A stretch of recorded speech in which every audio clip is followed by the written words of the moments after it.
Natural moral law. Natural moral law. What is natural moral law theory? Beginning with the ancient Greek philosophers continuing to the present day, in spite of society changes, those who accept natural law argue that all problems about defining good can be resolved by discovering what is natural. The basis of natural law is that there is an objectively ideal way to be human and that it is by this ideal that we measure our humanity. Thomas Aquinas. Aquinas believed that everything has a purpose to which they work. This view was greatly influenced by Aristotle. The purpose can be understood through nature and the Bible, which reveals the purpose that God created man. In this world humans are free but not lawless, because they live within an ordered universe, and the rules for human conduct are laid down within human nature itself. Aquinas maintained that the universe was created by God so that everything has a design and a purpose. This could be understood through an examination of the natural world and a study of the Bible. Humanity was given reason and freedom to choose to follow good, which fulfills God's purpose for them. He called this natural moral law the rational understanding and following of God's final purpose.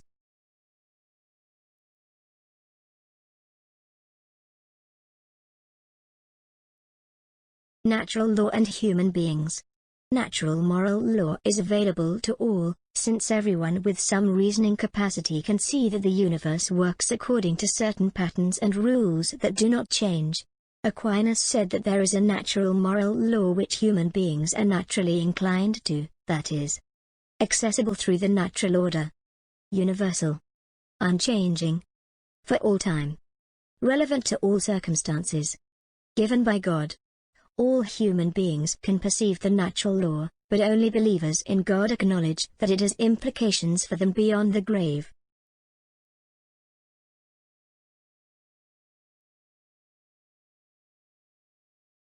Natural law and the Bible. Natural law also draws inspiration from the Bible. Paul, in Romans 1-3, argues that the moral law of God is evident from the nature of man and the world. Ever since the creation of the world, his invisible nature, namely, his eternal power and deity, has been clearly perceived in the things that have been made. Paul maintains that, since the natural moral law is so clearly evident in the universe, there is no excuse for sinful men to do wrong. In Matthew 19:3-9, Jesus observes that the divorce law in the Torah is a concession to man's sinful nature and not what God had originally intended in the order of creation. For your hardness of heart, Moses allowed you to divorce your wives, but from the beginning it was not so. Hence, natural moral knowledge should make it clear that divorce is wrong.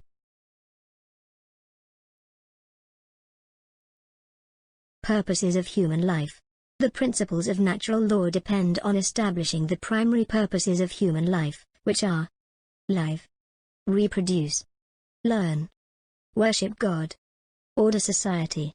All things must operate in accordance with these principles to which man is naturally inclined.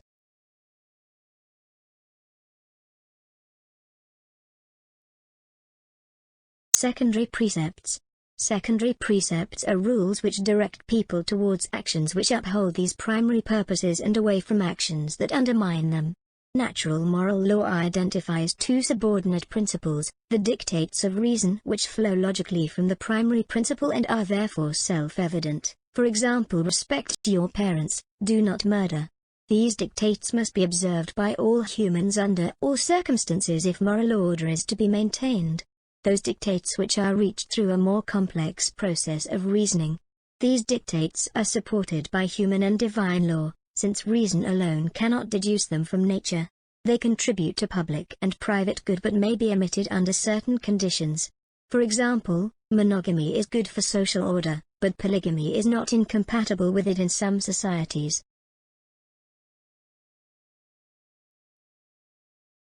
Aquinas maintained that God gave man reason to accomplish these purposes whether he believe in him or not, and everyone aims to fulfill their purpose. Paul recognizes that working towards the good in all things was not always possible, since all have sinned and fallen short of the glory of God. Men will fall short of God's best for them because this is a fallen world and man violated the perfect relationship with God and the natural order that was instituted at creation. But despite this, men will always want to communicate with God, despite the limitations of humanity. Reason should be the guide in balancing the desires that conflict, ones for the lower needs of the individual incompatible with the higher needs of society.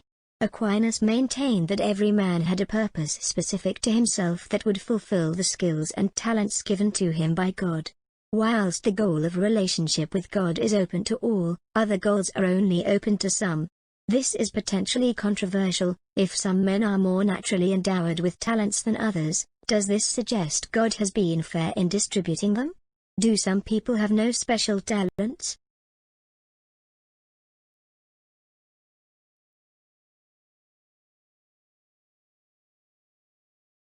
Four different kinds of laws. The eternal law, God's will and wisdom, and rational ordering of the universe. This is revealed through the divine law, given in scriptures and through the church, and guides human beings to happiness in heaven. It is made known in natural law, the source of fulfillment on earth. From it, human law or positive law is derived. Let every person be subject to the governing authorities. For there is no authority except from God, and those that exist have been instituted by God. Romans 13:1. Importantly, Aquinas made several assumptions, all of which may be open to challenge. These are that all people seek to worship God. God created the universe and the moral law within it. Every individual has a particular purpose. Since moral law comes from God, all humans should obey it. Human nature has remained the same since creation.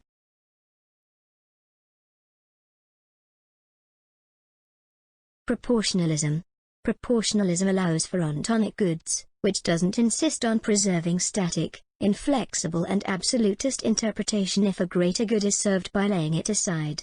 Ontonic goods are qualities such as dignity, integrity and justice, which are in themselves non-moral, but which it is desirable to take into account when making a moral decision. Aquinas' teaching does allow for some degree of proportionalism. For example, he allowed that if a man were starving, it would be acceptable to steal rather than to let him die of hunger. However, a proportionalist may argue that natural law fails to recognize the holistic nature of human beings because it makes a distinction between body and soul, rather than recognizing that humans are a psychophysical unity, which combines reason and nature. A proportionalist may also argue that the best we can aim for is a theology of compromise, since that is the best that humans can strive for.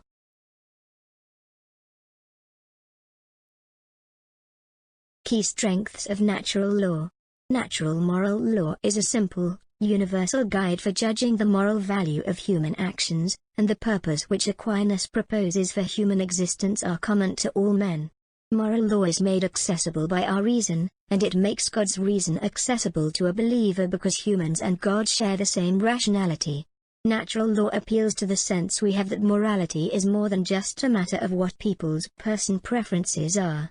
Even though different cultures and individuals may reach different conclusions on the rightness and wrongness of a moral action, there is a prevailing sense that some things are of intrinsic value. There is a fair set of rules for everyone. However, it is not just a large number of rules dictating what we should do. All the things that are good for us are celebrated, rather than focusing on negative things. Humans are at the center of this ethical approach, not rules. It allows us to use our reason and so feel in control of the secondary precepts. It allows people to establish common rules in order to structure communities.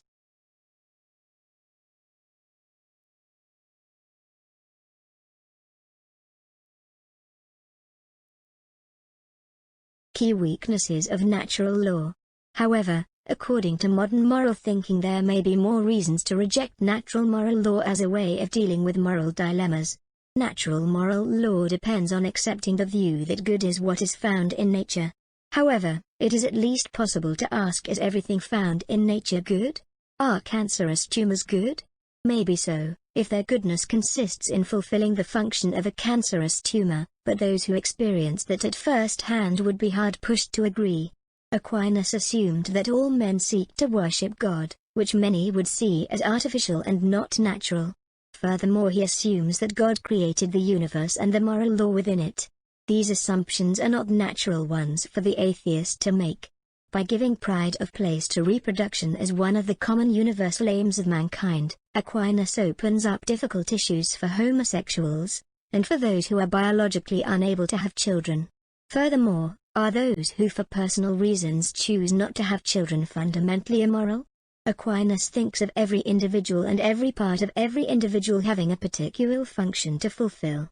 This goes against the portfolio thinking of modern times, by which we recognize the variety of functions that people can fulfill. There is no room within natural moral law for situationalism, relativism, consequentialism or individualism. Most people ultimately are suspicious of a theory which is based on absolute principles of never and always. Aquinas committed the naturalistic fallacy. He maintained that moral law comes from God and therefore we ought to obey it. Aquinas's understanding of human purpose is limited. If he claimed that it is the purpose of humanity to reproduce, how can he explain his own decision to be a celibate priest? He avoided this by saying that there is room for some individuals to fulfill a different purpose as long as humanity as a whole works towards the general purposes. Nevertheless, he still did not seem fully allow for the fact that the fulfilling of individual and exclusive purposes may sometimes present a conflict. Thank you for watching. If you want this channel to upload more videos on A-level religious studies, please like this video and subscribe this channel.